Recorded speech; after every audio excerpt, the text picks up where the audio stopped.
भीष्म पितामह जी जब आखिरी में बाणों की सैया में पड़े, 6 महीना व्यतीत हो गए, जब देखा भगवान ने कि अब अंतिम होने वाला है ज्ञान का सूर्य, तो युधिष्ठिर जी से कहा चलो ले लो चल करके ज्ञान, नहीं ऐसा महात्मा युगों में पैदा होता है। भीष्म जी बड़े महात्मा, अखंड बाल ब्रह्मचारी, परम ज्ञानी। तो गए वहां, पांडव और द्रौपदी जी भी थी।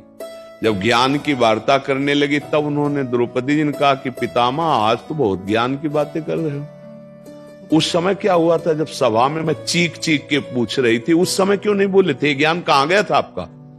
तो उनका बेटी क्षमा करना, उस समय पापी दुर्योधन के अन्न के प्रभाव से 6 महीना हो गए बाढ़ पर पड़े हुए, सब रक्त बह गया, अशुद्ध और भारी पीड़ा से प्राश्चित हो चुका। अब मेरी बुद्धि शुद्ध हो चुकी, अब जो प्रश्न करोगे उसका उत्तर नहीं। समझ रहे हो?